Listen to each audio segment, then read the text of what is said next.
Olha, que o Brasil tem problemas com a ideia e o exercício da democracia não é novidade.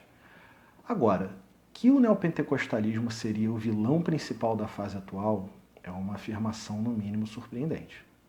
Isso é verdade ou preconceito contra uma religião de pessoas humildes? E esse é o canal Credo. Agora com vinheta.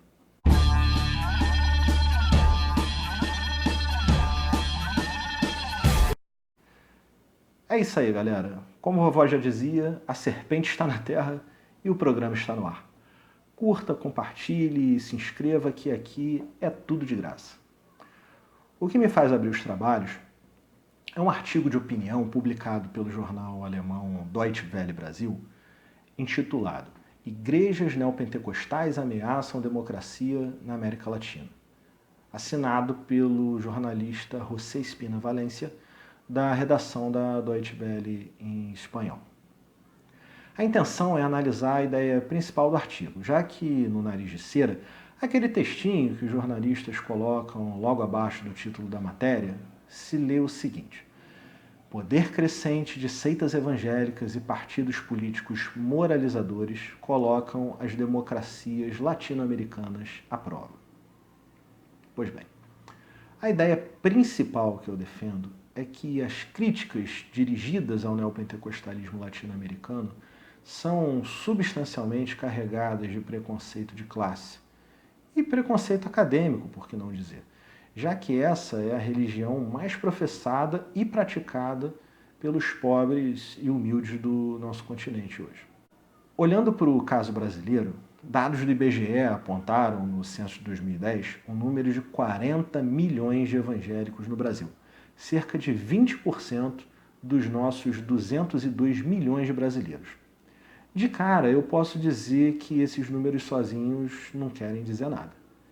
Primeiro, é meio óbvio, mas não custa lembrar que dentro desse conjunto de 40 milhões de elementos, há uma série de subconjuntos representados pelas chamadas igrejas tradicionais do protestantismo, passando pelas pentecostais clássicas, o que nos faz supor que o número de neopentecostais é menor que o apontado. Essa conclusão sozinha já torna a questão ainda mais instigante.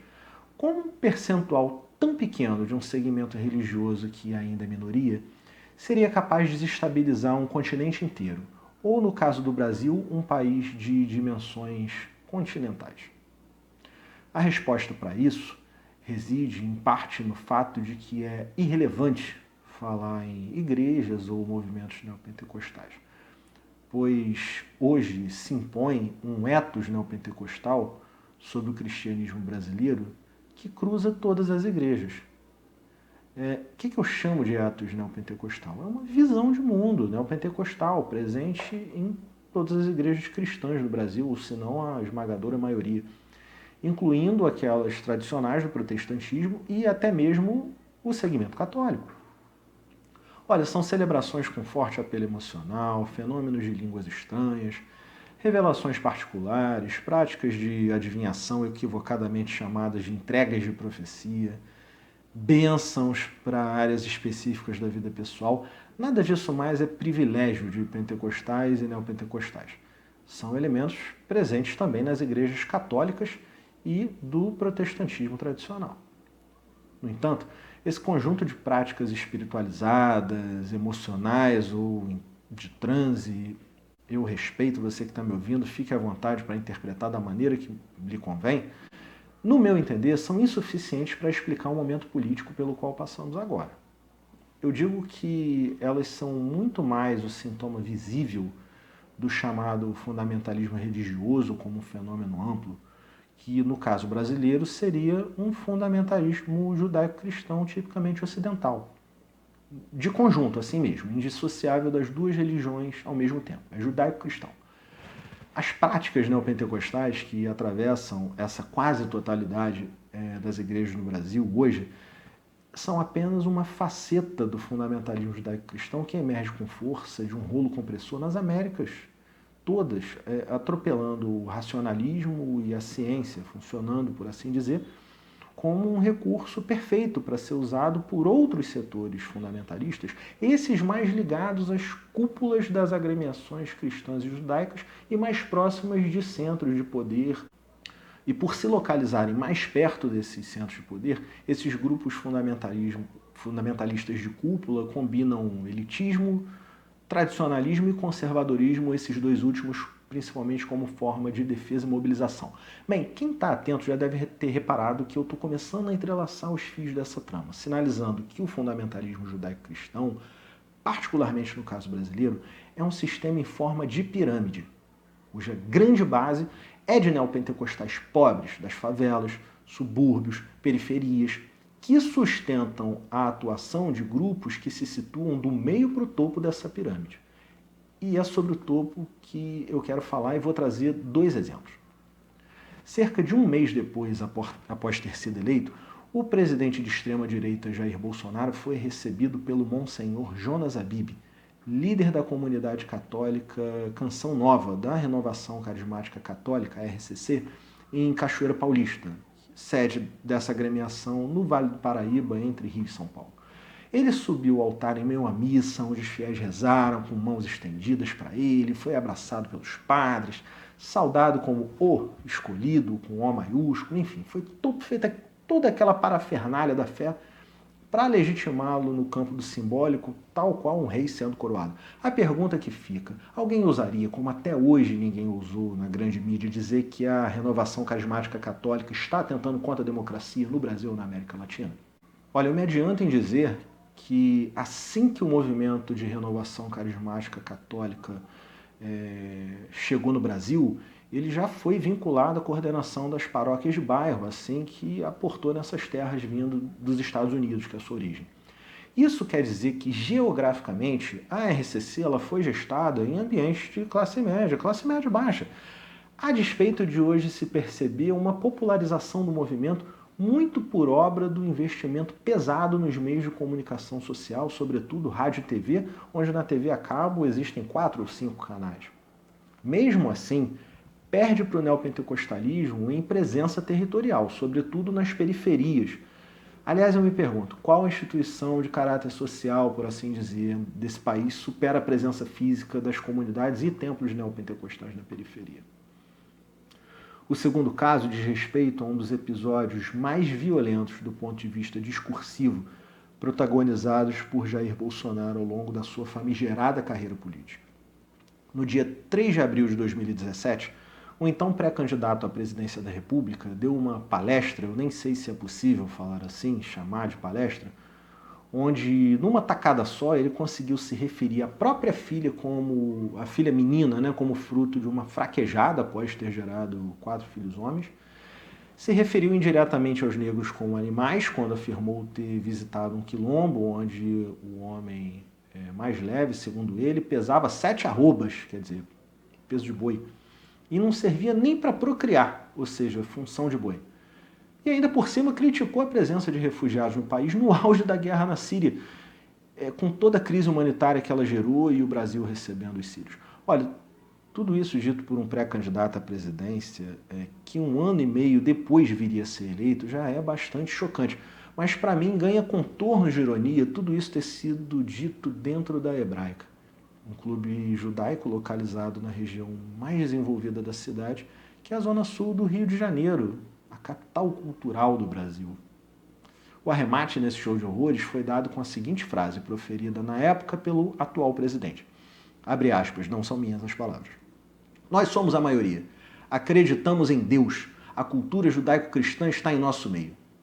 Fecha aspas. Pois bem, vamos fazer uma análise relâmpago desse discurso. Bolsonaro, como cristão, inegável que ele seja, se dirige aos judeus presentes naquele espaço usando o pronome nós, primeira pessoa do plural. Nós justificado pela crença em Deus. O Deus judaico-cristão, ele não deixa dúvidas. Judaísmo e cristianismo juntos, evocados como cultura na boca de Bolsonaro. Qual foi a reação dos presentes? Aplaudiram e chamaram de mito. Em sua maioria, claro. A minoria, a eterna sofredora na mão de Bolsonaro, que se manifestou contra esse absurdo, foi chamada pelo convidado de cérebro de ovo cozido. vindo de quem vem, não dá nem para se ofender. Né? Perceberam onde eu quero chegar? Não sou eu que estou dizendo, é o próprio Bolsonaro quem invoca fundamentalismo judaico-cristão a seu favor e excita crentes como militantes seus mais aguerridos. E a história, desde o último pleito presidencial, tem confirmado isso. O carrasco da democracia brasileira não é o neopentecostalismo, ao menos sozinho, mas é o fundamentalismo judaico-cristão mais amplo, que engloba também a renovação carismática e uma importante fração burguesa da comunidade judaica. Os neopentecostais são só ponta de lança.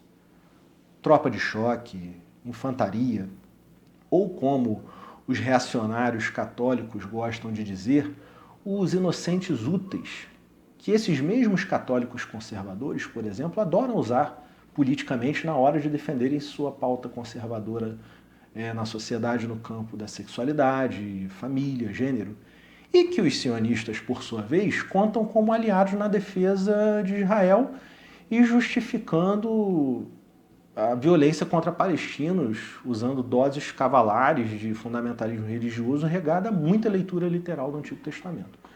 Mas, como o movimento carismático católico e algumas frações dos judeus sionistas ligados à extrema-direita israelense, convém sublinhar, como tudo isso está muito longe de ser expressão de fé autêntica dos pobres e dos periféricos, vai ser muito difícil você vê-los pintados como vilões nessa história toda, dado o recorte de classe que enseja esse preconceito.